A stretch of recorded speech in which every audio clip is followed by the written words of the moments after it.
ਤਸਵੀਰਾਂ ਲੁਧਿਆਣਾ ਦੇ ਹੋਟਲ ਪਾਕ ਪਲਾਜ਼ਾ ਤੋਂ ਸਾਹਮਣੇ ਆ ਰਹੀਆਂ ਨੇ, ਜਿੱਥੇ AIMA ਇਸ ਦੇ ਨਾਲ ਹੀ LMA ਦੇ ਵੱਲੋਂ ਬਜਟ ਨੂੰ ਲੈ ਕੇ ਇੱਕ ਡਿਸਕਸ਼ਨ ਕੀਤੀ ਗਈ। ਤਾਂ ਇਸ ਡਿਸਕਸ਼ਨ ਨੂੰ ਕਰਨ ਦੇ ਲਈ ਇੱਕ ਮੀਟ ਦਾ ਆਯੋਜਨ ਕਰਵਾਇਆ ਗਿਆ, ਜਿਸ ਦੇ ਵਿੱਚ ਕਿੰਨੇ ਹੀ ਲੋਕਾਂ ਦੇ ਵੱਲੋਂ ਸ਼ਿਰਕਤ ਕੀਤੀ ਗਈ। ਤਾਂ AIMA ਇਸ ਦੇ ਨਾਲ ਹੀ LMA ਦੇ ਵੱਲੋਂ ਇਹ ਮੀਟ ਦਾ ਆਯੋਜਨ ਕਰਵਾਇਆ ਗਿਆ। ਤਾਂ ਤੁਹਾਨੂੰ ਦੱਸ ਦਈਏ ਕਿ ਇਸ ਦੇ ਵਿੱਚ ਸਪੀਕਰ ਪ੍ਰੋਫੈਸਰ ਸ਼ੇਖਰ ਤੋਮਰ ਵੀ ਸ਼ਾਮਲ ਹੋਏ।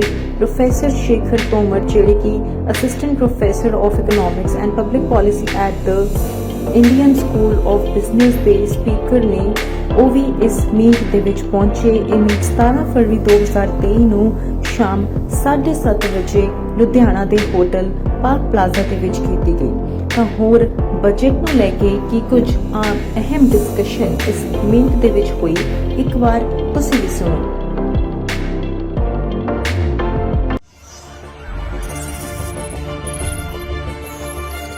जनहितैषी TRP नहीं खरीदते, भरोसा जीतते हैं हम।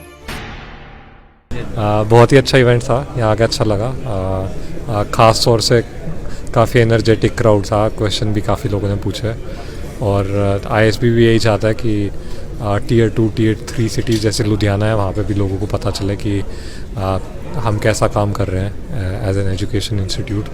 तो वो भी था मकसद। और क्योंकि बजट अभी हुआ है 2 हफ्ते पहले, तो उसके बारे में डिस्कस करना, चर्चा करना भी अच्छा था। तो लोगों ने जैसे बातचीत की कि अभी जो बजट को लेके कि बजट में कैसे जो स्केल भी बनाए गए हैं इनकी तरफ से, जो 7 लाख से कम वालों को अब टैक्स फ्री कर दिया, उसको कैसे देखते हैं? उसमें ज़्यादा फ़र्क नहीं है मेरे हिसाब से, क्योंकि जो पुरानी रेजीम थी उसमें लगभग सेम बेनिफिट्स मिल रहे थे। पर एक चीज़ उसमें मैं जोड़ना चाहूँगा कि पहले आपको बहुत ध्यान रखना पड़ता था कि कहाँ इन्वेस्टमेंट करना है, तब आपको बेनिफिट मिल पाएगा।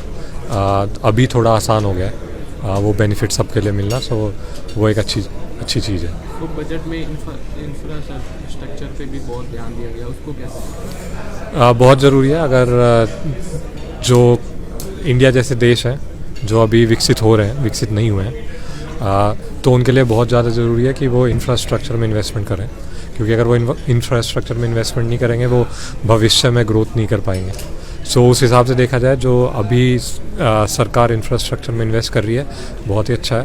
और इसके जो रिटर्न है वो हमें एकदम नहीं मिलेंगे, उसके लिए हमें थोड़ा इंतज़ार करना पड़ेगा, 4, 5, 10 साल, तब आपको दिखेंगे कि इसका क्या फ़ायदा हुआ है। तो ओवरऑल बजट को कैसे देखते हो? जैसे इंडस्ट्री के लिए बहुत फ़ायदेमंद है, जैसे आप कैसे देखते हो? ठीक है बजट मेरे हिसाब से थोड़ा ऑप्टिमिस्टिक है।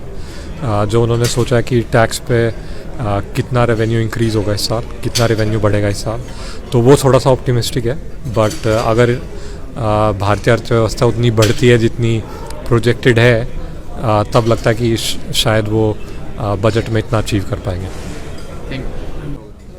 देखिए, ये बड़ा इंपॉर्टेंट है हम सभी के लिए समझना कि कोई भी बजट है, क्रूड बढ़ रहा है, कुछ भी हो रहा है, उसका इंडस्ट्री पे इम्पैक्ट बहुत ज़्यादा है। सो हम कई बार SME में या MSME में हमें मालूम नहीं पड़ता, but it is important for us to understand कि किस तरफ ये सारी चीज़ें जा रही हैं, और ताकि हम अपने आप को तैयार कर पाएँ। सो आवर पर्पज़, शायद लोगों को नंबर्स पूरे नहीं समझ आएँ, बट पर्पज़ ये था कि लोगों को ये धीरे धीरे अपने आप की ये नॉलेज बढ़ानी चाहिए कि ये भी चीज़ें हमारे लिए इंपॉर्टेंट है अगर हमें बिज़नेस सक्सेसफुल चलाना है। तो ये सारा मास्टर क्लास जो था उस तरफ एक डायरेक्शन में कदम था। कौन आया था जो आज बजट सेशन को लेकर? तो ये प्रोफेसर शेखर हैं जी, ISB स्कूल है, it's one of the best school of India. Mohali से हमने इनको इनवाइट किया so that they could come, and this person has worked in the RBI also earlier, so बहुत नॉलेजेबल है। सो इसीलिए मुझे रिक्वेस्ट किया कि एक बार आएँ और हमारे लोगों को थोड़ा सा ट्रेन करें। तो बजट को लेके बड़े लोगों ने क्वेश्चन भी किए, उनके जवाब भी मिले, तो कैसा लगा जो इस बारी बजट आया है? कई लोग कह रहे हैं कि बहुत अच्छा आया है, उस पर कैसे?